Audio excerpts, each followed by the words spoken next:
આવતીકાલે જે મતદાન છે ચૂંટણી માટેનું, લોકસભાની ચૂંટણી માટેનું, એને લઈને આજે અમે વડોદરાના એસટી ડેપો પર આવ્યા છે અને જનતા જેટલી ઉત્સાહી છે, લોકો પોતપોતાના મતદાનના મથકે જવા માટે સ્પેશિયલી આજે બસ ડેપો પર આવેલા છે અને એ લોકો જવા માટે આટલી કાળઝાળ ગરમીમાં પણ નક્કી કરીને આવ્યા છે કે મતદાન તો અમારો અધિકાર છે અને એ તો અમે ચોક્કસ કરીશું. તમે પબ્લિકનો ઉત્સાહ જોઈ શકો છો. આજે તમે કાલે વોટિંગ કરવા જવાના છો?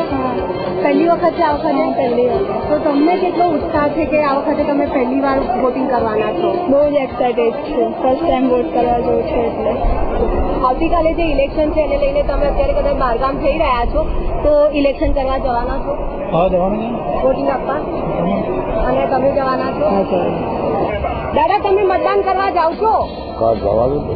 જવાના છો કાલે? આટલો તડકો છે તો પણ જશો?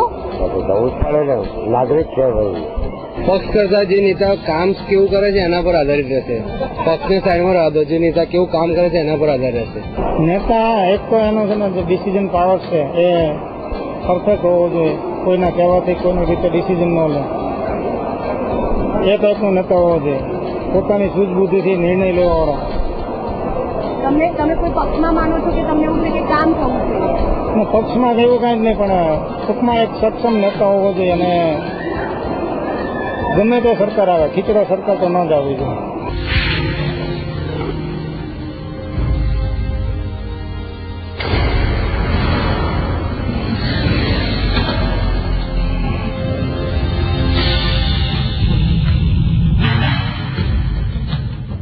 जानिए एक बुजुर्ग पास थी कि हमने वोटिंग करूँ कि नहीं। दादा, आप वोटिंग करके आए? कहाँ से हो आप? हम महाराष्ट्र में से वोटिंग करके आ गए। जाने का तो है ना? जाने का है। आपके घर वाले सभी जाते वोटिंग करने? आप हर बार जाते हो? जाते। आप चाचा जाने वाले हो? जाने वाले। और आपके घर के सब लोग? सब लोग जाते। आपको कैसी सरकार चाहिए? अच्छी सरकार चाहिए, જે દેશ પ્રજાનું હિત રાખે, હિત કરે. કોંગ્રેસ કામ શું જોઈએ? બરાબર નહીં, ભાજપ આવે તો કોઈ કામ નથી કરવાનું, કોંગ્રેસ આવે તો નહીં કરવાનું.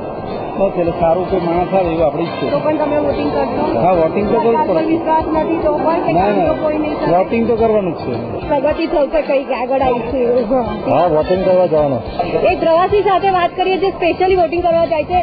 ક્યાંના રહેવાસી છો આપ? મુંબઈ રહું છું પણ મારું વોટિંગ પુનાખંડ ચાલે છે. તો ત્યાં જાવ? હા, પુનાખંડ જાઉં છું. કાલે વોટિંગ છે, તારીખ કાલની છે. આટલી કાળઝાળ ગરમીમાં? હા, કાળઝાળ ગરમીમાં મોદી સાહેબ ને વોટ આપવા જવું છું. હા, આ બધું મારું ફેમિલી છે. આ બધા રહ્યા, આ બધા અમારી બહેનો છે, કાકાઓ છે, આ ભાઈ છે મારા. ઇલેક્શન માટે. હાજી. દેશની મોટામાં મોટી લોકસભાની ચૂંટણી આવતીકાલે છે. ચૂંટણી પ્રચારના પડઘમ તો શાંત થઈ ગયા છે, પણ પબ્લિકનો જે જોશ છે હજી શાંત નથી થયો. જેના ઘણા મહિનાઓથી રાહ જોતા હતા, એ આવતીકાલનો દિવસ નજીક આવી ગયો છે. ગણતરીના કલાકો બાકી રહ્યા છે અને પબ્લિક સાથે જે 18 વર્ષની ઉપરના છે, જે પહેલી વાર મતદાન કરવાના છે અને જે મોટી ઉંમરના દાદા દાદી છે, એમની સાથે દરેક નાગરિક સાથે વાત કરી. એ લોકોનો ઉત્સાહ દર વખત કરતા આ વખતે વધારે જોવા મળ્યો છે અને આ કાળઝાળ ગરમીમાં જ્યાં સૂરજ દેવતા શાંત પડવાનું નામ નથી લેતા, એવી ગરમીમાં પણ લોકો બહારગામ જઈને પોતાના સ્થળે જઈને પણ મતદાન કરવા માટે આ વખતે ઉત્સાહી છે.